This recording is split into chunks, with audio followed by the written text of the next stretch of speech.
Timothy Drake Wayne cheating on his boyfriend with Superboy? Click here to read more in this exclusive news scoop by Nocturnal Anomaly, a Batman All Media Types fanfic, rated for teen and up audiences, with additional tags for polyamory, polyamory negotiations, established relationship, established timber, pining, mutual pining, miscommunication, but the fun type, for the fun of the fic, mistaken identity, public reveal, paparazzi, kind of, Wayne Gala, DCU, drama, Bat Family shenanigans, Bat Family dynamics, mentioned Vicky Vale, comedy, tongue piercing, canon queer character, canon queer relationship, bisexual Tim Drake, bisexual Connor Kent, crack treated seriously, Tim Drake is Red Robin, Bernard Dowd knows Tim Drake is Red Robin,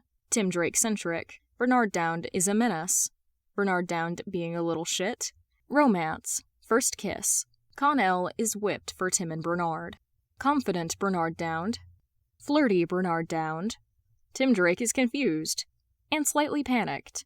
Tim Drake has a crush on Connor Kent. Badass motherfucker Bernard Dowd. Connor Kent loves Tim Drake. OT3. Tim Drake has 2 hands. And 2 boyfriends. No need to choose when he can just have both. Summary. Last weekend's Wayne Foundation Gala was supposed to be all about charity and high society, but instead, cameras caught Timothy Drake Wayne in the middle of a passionate, scandalous kiss, and not just with longtime boyfriend Bernard Dowd. The shocking photos show Drake Wayne lip-locked with another mysterious man who bears a suspicious resemblance to none other than Metropolis's very own Superboy. Yes, you read that right, Superboy, the teen of steel, at the Wayne Gala, making out with a Wayne. Is this the beginning of Gotham's most dramatic love triangle? Has Drake Wayne moved on from his loyal boyfriend? Is this Gotham's first taste of a celebrity superhero couple? Or perhaps throuple?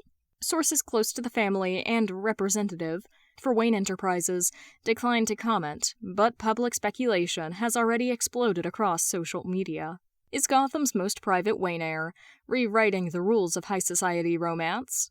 One thing's for sure, Gotham high society hasn't been this juicy in years. Or Bernard decides he's had enough of Tim and Kon dancing around each other and decides to take matters into his own hands. Tim and Kon were not informed of this. Bruce was hosting a gala. Yes, another gala. And Tim, lucky him, had drawn the short straw, along with Duke and Dick, on who had to show up and play the dutiful Wayne. Naturally, if Tim had to suffer through hours of fake smiles and suffocating small talk, then Bernard was going to suffer too. So, he dragged his boyfriend along, ignoring his protests. Bernard had worn the burgundy suit Tim had bought him years ago, when they first started dating.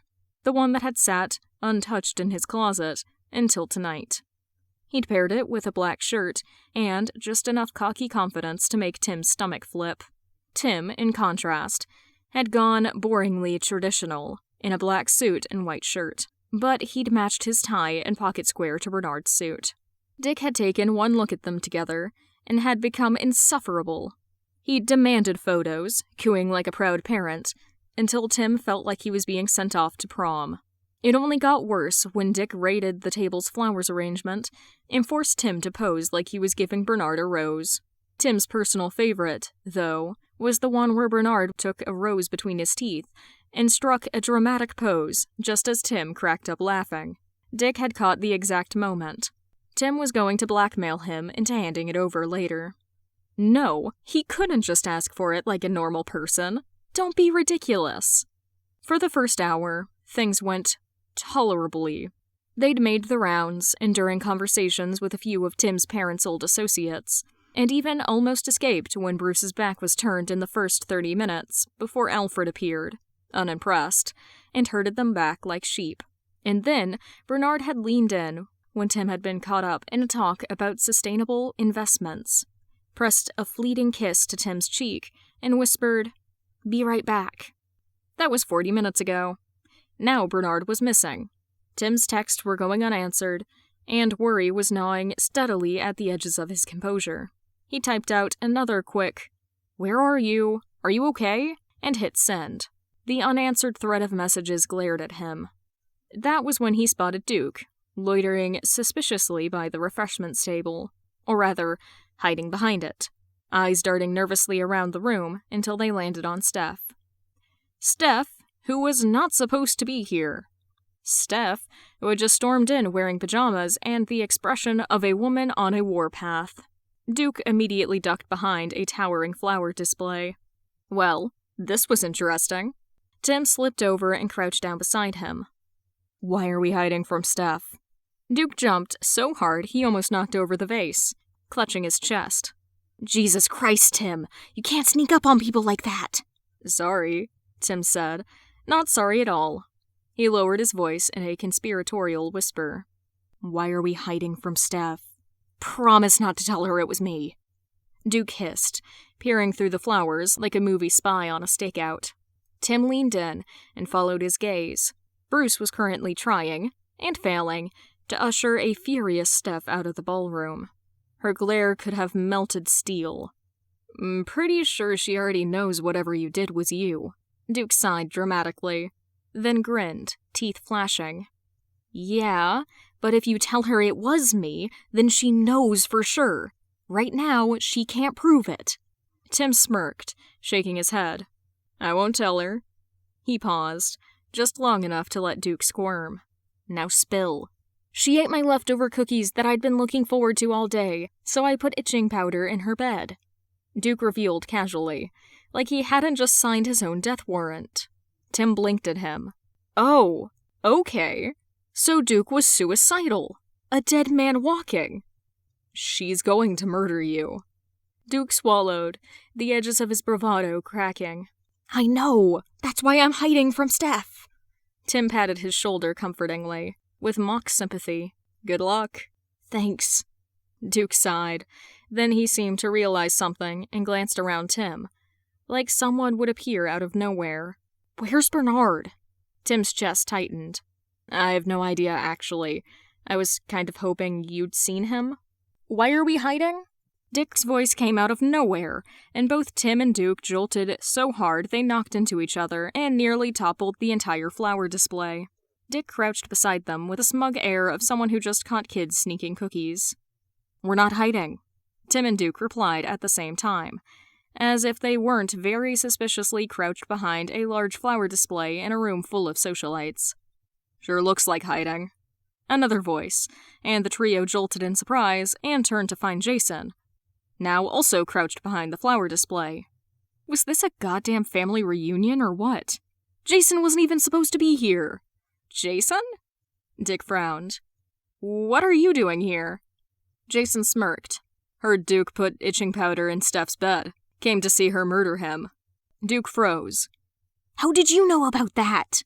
Jason gave him a look as if to say, "Stupid question." "Everyone knows about that." Duke threw his hands up. "How? I literally did it 30 minutes ago." His voice pitched half hysterical, half indignant. Dick clapped him on the shoulder with mock solemnity. "It was nice knowing you." Idly, Tim wondered how Duke had even managed to sneak past Alfred long enough to pull this off. On paper, it was the perfect plan. Duke had the ultimate alibi of being stuck at the gala all night. How could he possibly be the culprit if he never left? Except, apparently, somehow everyone already knew Duke was the culprit. The perks of being part of a family full of detectives. And gossips. Tim's phone buzzed in his pocket, and all the noise faded. He fished it out immediately, pulse spiking. Finally, Bernard had replied. "Sorry, babe, I'm fine. Just got a little overwhelmed and had to take a break, XX. I'm in one of the rooms in the west corridor. The one at the very end on the left." Tim let out a shaky sigh of relief. Bernard was fine. Thank God. He thumbed out a reply quickly. "Tim, why didn't you say anything? I would have come with you. I was worried about you." Bernard's text bubble popped up for a few seconds, disappeared, and then popped up again. "Bernard, sorry." Tim's shoulders loosened. He typed back fast. "Tim, I'll be right there. I'm on my way now. X." Tim. Correction. OMW. Damn autocorrect. Bernard. Smiley face, winky face, XOXOXOXOXXXXX. Tim shoved his phone back into his pocket and slipped away from the floral brigade, leaving Dick, Duke, and Jason bickering in whispers about whether it was an effective hiding place from a furious Stephanie Brown. It wasn't. She had her eyes locked onto the display and was currently being physically restrained by Bruce, whose Brucey Wayne smile was in place, even as his temple vein twitched dangerously. Naturally, because he was Timothy Jackson Drake Wayne, and cursed with the worst luck in the universe, his escape didn't go unnoticed. Vicky Vale's sharp gaze immediately locked onto him like a hawk seeking prey.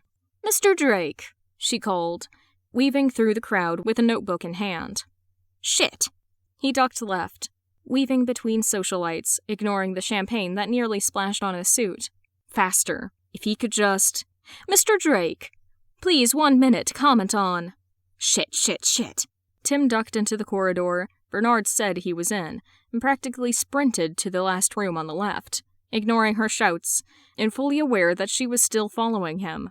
He threw open the door to the room, which was in relative darkness, and ran inside. "Bernard?" His voice was high and desperate. "Quick, kiss me so she gets a story and leaves me alone." Before rational thought could catch up, he grabbed Bernard by the shoulders and yanked him forward, crashing their mouths together in a kiss that was messy, heated, and frantic. Vicky's voice cut off mid-question with a startled, "Oh!" from the doorway, surprise evident in her tone. Tim deepened the kiss instinctively, guiding them backwards gently until his spine hit the wall, body curving into Bernard's. For once in her life, Vicky Vale seemed unsure how to proceed. For a split second, the world narrowed down to sensation, the hands sliding to his waist, the solid press of muscle, as Bernard braced himself with one palm on the wall, near Tim's head. A camera clicked, flashed, again and again. Tim didn't stop. If anything, he tilted his chin, let it look convincing, let it look real. The door slammed. The two didn't break apart once she was gone, entangled together still. Tim brushed his fingers through Bernard's hair, frowning a little at the texture, but was immediately distracted when his hand caught on a small tangle and pulled by accident, and Bernard moaned. Bernard's tongue flicked against his own, his metal piercing making him shudder. If Tim hadn't been so caught up in the moment, so dizzy with the adrenaline and want pumping through him, he might have wondered when Bernard had gotten a tongue piercing, and why he didn't know about it. He might even have thought about a certain someone he knew did have a tongue piercing. Tim panted heavily into Bernard's mouth, and moved his hand away from his hair to cup his cheek, which was covered in a light stubble. Wait. Bernard didn't have stubble. Bernard couldn't grow stubble. Bernard's skin was perpetually smooth in that infuriating, baby-faced way that never changed, no matter how many days he went without shaving. And Bernard definitely didn't have a tongue piercing, unless he'd somehow gained one in the time Tim had been separated from him this evening. Shit! His eyes flew open. Panic shot through his chest like a lightning strike. He shoved hard at not Bernard's chest, breaking the kiss. But the body pinning him in place didn't budge. A solid wall. Too solid. Bernard wasn't that strong. He ducked out from between the stranger's arms, heart pounding, stance stiffening automatically into defense. His hands hovered near his pocket, useless in a gala suit, but it was instinct. "What? Huh?" he blurted, words tumbling over each other. His brain blue-screened with panic. Don't kiss people in dark rooms without checking who they are first, Tim, even if Vicky Vale is following you. Especially if Vicky Vale is following you. Jesus Christ! He staggered to the light switch and flicked it on. The sight hit him like a sucker punch. Kon stood there, rumpled and pink-cheeked. His lips were flushed and swollen. His hair was a mess, sticking up in every direction from Tim's fingers tangling in it. Tim's stomach dropped straight through the floor. Kon was wearing his Superboy suit, gray sweatpants, and a matching gray zip-up hoodie. The zip was undone, and the hoodie was half hanging off his right shoulder, probably from their makeout session. "Gone?" His voice cracked, disbelief and panic strangling it. "What the fuck?" Kon lifted his hands in surrender, looking every bit as caught off guard as Tim felt. "Hey, look, you kissed me first." Tim's face burned hot. His heart skipped a beat. "I thought you were Bernard!" he shrieked, teetering on hysteria. He just kissed Kon. He kissed Kon! And he'd liked it. Kon winced. "You didn't exactly give me time to dispute that fact." He was right. Tim had sort of thrown himself at him.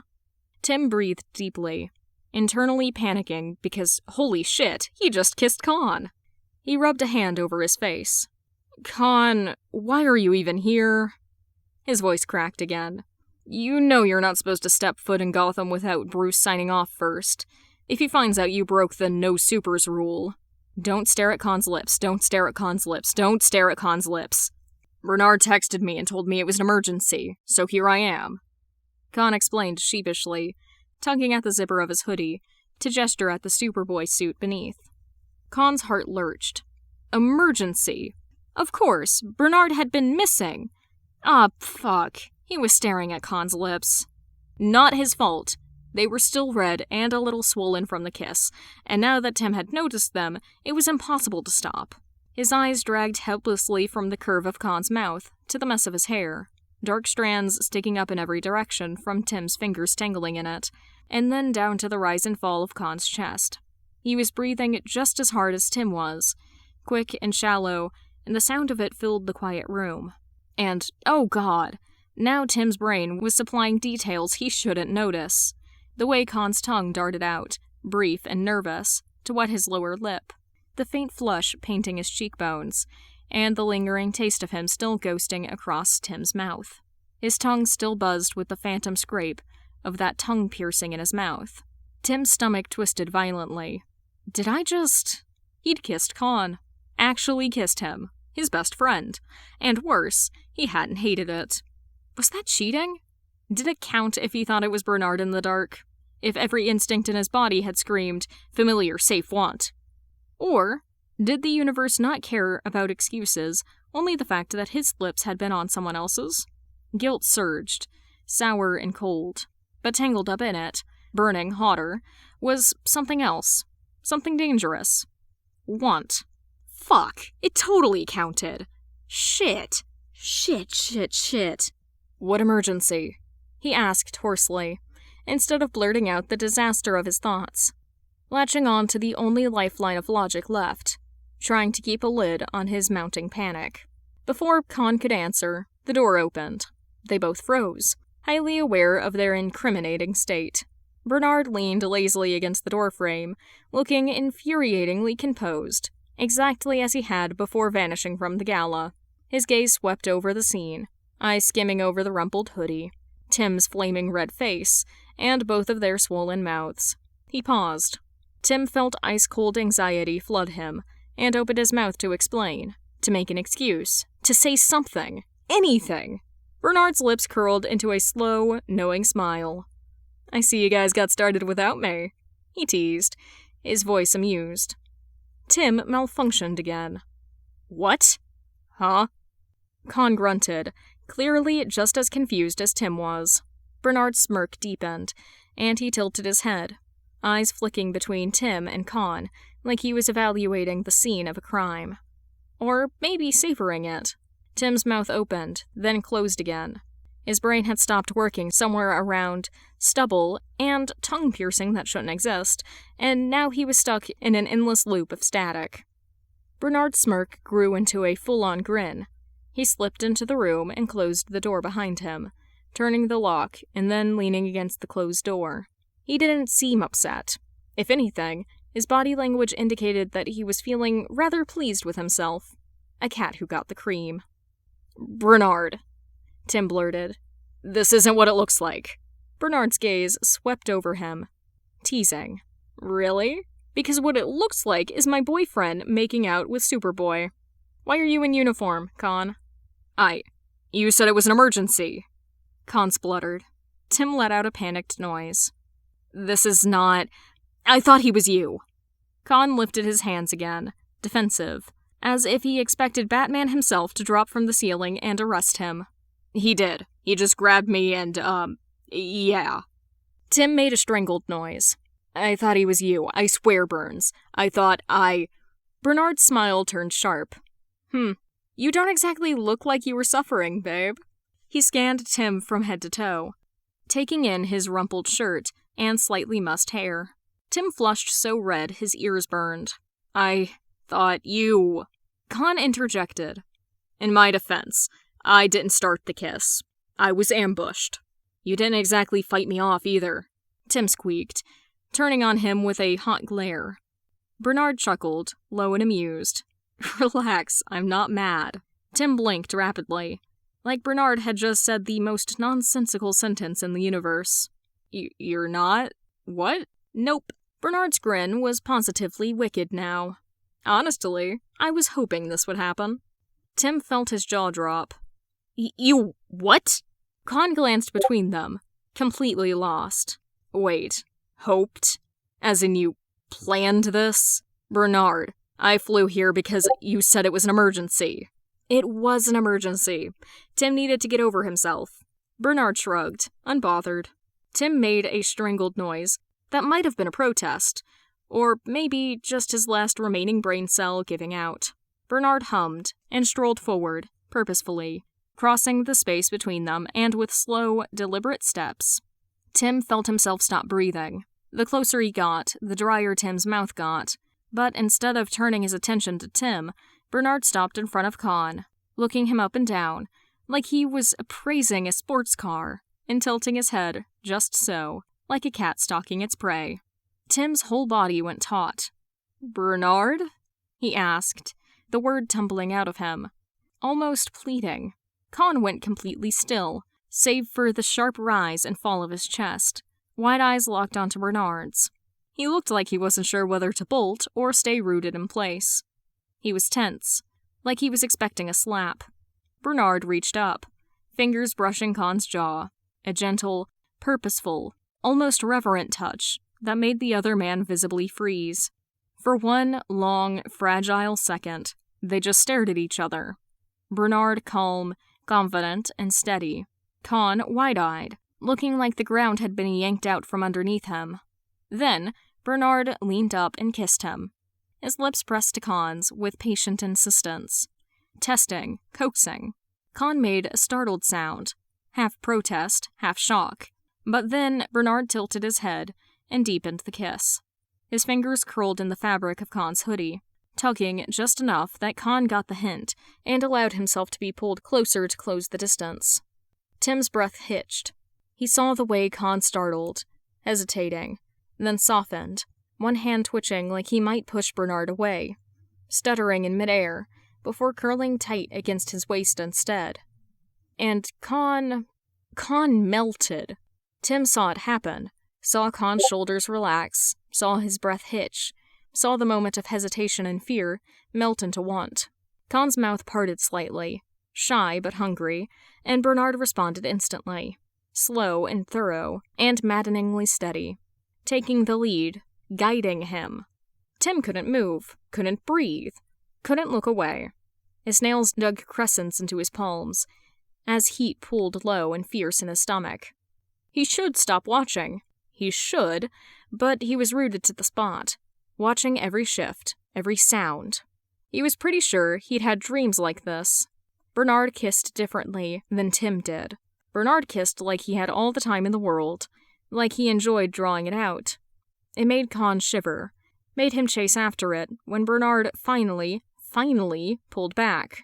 A thin string of saliva stretched, and then broke between their lips, as Bernard slowly pulled away and then smirked up at him. Kon's eyes were dark, hungry, as he stared back, and his arms were still wound tight around Bernard's waist, holding him as if he might disappear. His lips were flushed and swollen, his breath even more ragged. The sight of Kon, lips swollen and eyes half-lidded with lust, hit Tim harder than anything else that night. Bernard glanced back at him then, eyes gleaming, as if he knew exactly what he'd just done. "See?" he said softly, almost purring. "Not so bad." Kon looked dazed, blinking like he'd just come up for air. He loosened his grip on Bernard, only slightly, voice rough. That was, definitely not bad. Tim's lungs burned. His throat felt too tight as he tried to force words out. I hate both of you. His voice wavered, thin and weak, trembling somewhere between his usual voice and an outright whimper. His cheeks flushed at how wrecked he sounded just from watching them. Bernard chuckled, low and satisfied, the sound vibrating straight through Tim's chest. No, you don't. He reached for him, fingers warm and steady as he tugged Tim against his side. Tim's body went rigid on instinct, but then Bernard pressed a kiss to his temple. Soft, grounding, and impossibly gentle compared to the heat still buzzing in the air. Tim's knees almost buckled at the whiplash of it. And then, Bernard's free hand stretched out, catching Kon by the wrist, and tugging him closer too. Suddenly, they were all tangled, pressed shoulder to shoulder, hip to hip. Tim could feel the heat radiating off both of them, could hear the uneven breaths, could smell the faint hint of cologne on Bernard, and the lingering ozone-sharp scent that always seemed to cling to Kon. The air was too thick, too charged. Kon's cheeks were still red, his breathing still ragged, but he didn't step back. If anything, he leaned in, his eyes darting between Tim and Bernard. Nervous, but, God, hopeful. So, what exactly is this? He asked carefully, his voice cracking on the words. Because I'm getting a very poly vibe. Bernard's smirk curved into something softer, warmer, but no less certain. He looked at Tim, not Kon, just Tim, and asked, quietly, Depends. Tim? Tim's throat worked as he swallowed hard. His brain screamed, bad idea, blaring like sirens, but his chest ached with something else. Desire, hot and hungry and impossible to ignore. The images kept playing on a merciless loop. Kon's lips on his, Kon's lips on Bernard's, the way Bernard had tugged Kon close, steady and confident. The way Kon had yielded, breathless and eager. Tim's pulse pounded in his ears, every time he pictured it. And his gaze dropped again, traitorous, helpless, to Kon's mouth. He could feel Kon staring at him. Heat rushed through him, buzzing in his fingers, coiling low in his stomach, like he might explode if he didn't do something. I think I might actually combust. Bernard leaned in, steady as gravity itself, and brushed his lips gently against Tim's jaw. The kiss was feather light, but it lit him up like fire, made his knees weaken. Then we'll take it slow, Bernard murmured, voice low, full of promise. Kon's crooked smile was shy, but warm, his cheeks still flushed. Slow works for me, he said softly, eyes darting between the two of them. I've got time. Tim shut his eyes, dizzy and overwhelmed. He could feel Bernard pressed close on one side, Kon hovering on the other, their warmth caging him in, their breathing ragged, pulling at him. When he opened his eyes again, Kon was closer than he'd realized, close enough that Tim could count the freckles dusting his cheekbones, close enough to see the way his lashes fluttered with every blink. Their noses almost brushed. Tim's breath stuttered. He could taste the memory of Kon on his tongue, sharp and sweet and maddening. His body tilted forward before his brain could stop it, pulled like a magnet. Bernard's hand on his waist tightened, steadying him, encouraging him. Tim's heart lurched. His pulse was wild, and his body screamed, yes, his brain still whispering, danger. For once, he didn't step back. He hovered there, trapped in the charged inches between them, trembling, wanting. So close it hurt. Bernard's hand at his waist tightened, grounding, like he was saying, without words, I've got you, whatever you choose. Kon didn't move at first, frozen, wide-eyed. But then his shoulders eased, just barely, his lips parting on a shaky breath. Tim felt it fan across his mouth, hot and unsteady, and his whole body went molten. He leaned in, trembling, his eyes locked helplessly on Kon's lips. They were so close he could taste the memory of the kiss still lingering on his tongue, maddening.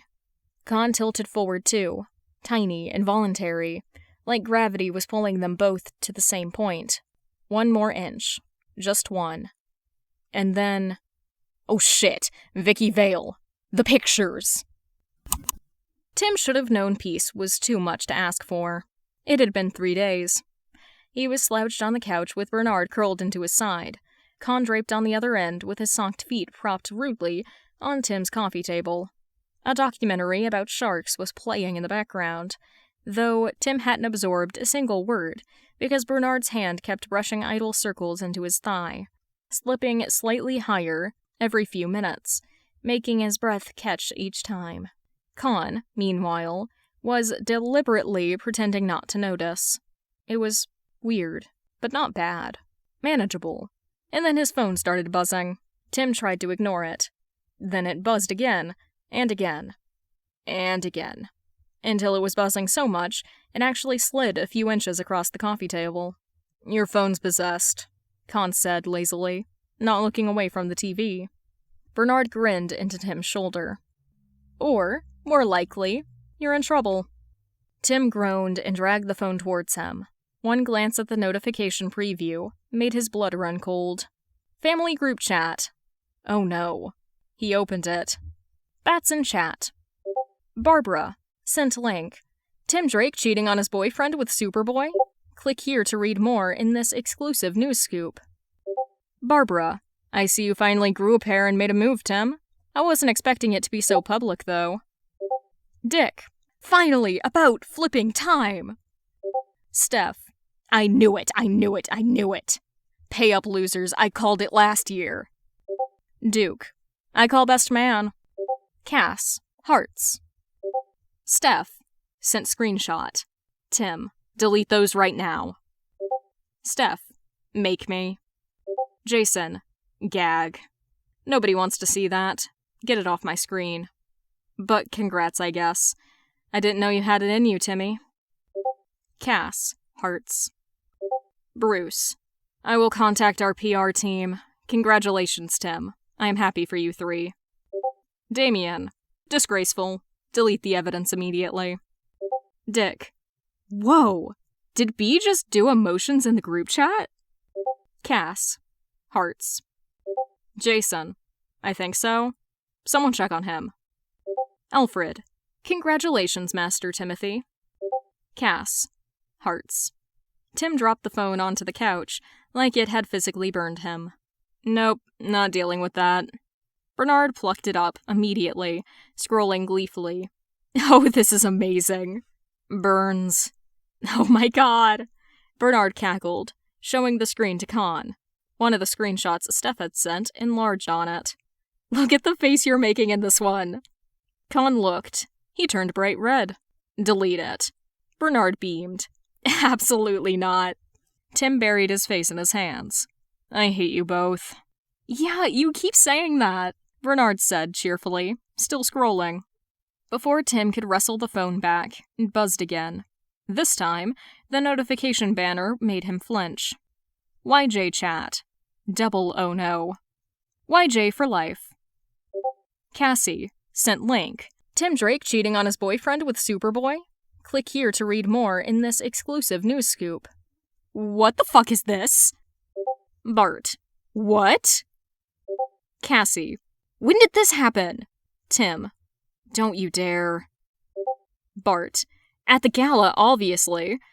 We've all seen the photos, Timothy. Cassie. Why didn't you tell us? Kon. LOL. Tim. I hate all of you. Bart. When is the wedding?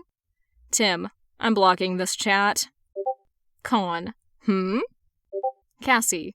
Kon, I can't believe you didn't tell us. After the hours we've spent listening to you yearn. Bart. Throuple, throuple, throuple, throuple, throuple, throuple, throuple. Tim glared at Kon. Kon grinned sheepishly. You are the worst, Tim hissed, pointing a shaky finger at him. Bernard leaned comfortably into Tim's side, smug. Tim was mid-glare when his phone buzzed again, this time with a news alert. His stomach plummeted. Gotham Insider, breaking news. Timothy Drake Wayne cheating on his boyfriend with Superboy? Click here to read more in this exclusive news scoop. By Vicky Vale. Last weekend's Wayne Foundation Gala was supposed to be all about charity and high society. But instead, cameras caught Timothy Drake Wayne in the middle of a passionate, scandalous kiss. And not just with longtime boyfriend Bernard Dowd. The shocking photos show Drake Wayne lip-locked with another mysterious man, who bears a suspicious resemblance to none other than Metropolis's very own Superboy. Yes, you read that right, Superboy, the teen of steel, at the Wayne Gala, making out with a Wayne. Is this the beginning of Gotham's most dramatic love triangle? As Drake Wayne moved on from his loyal boyfriend? Is this Gotham's first taste of a celebrity superhero couple? Or perhaps throuple? Sources close to the family and representative for Wayne Enterprises declined to comment. But public speculation has already exploded across social media. Is Gotham's most private Wayne heir rewriting the rules of high society romance? One thing's for sure. Gotham high society hasn't been this juicy in years. Attached were several photos of Tim and Kon making out at the gala. There was no denying it was him. And with Kon's Superboy suit, just visible in the pictures, under the gray sweats he'd been wearing, it made it very difficult to deny that it was Superboy in the pictures with him. Tim shut off his phone and hurled it face down onto the coffee table. Kon stared at him, wide-eyed, like he was trying very hard not to laugh. Bernard's smirk was positively wicked. "I'm moving to Mars," Tim muttered. Kon grinned. "You know, I could actually take you there, right?" Bernard snorted into Tim's shoulder. "Not helping." Tim groaned, dragging a pillow over his face.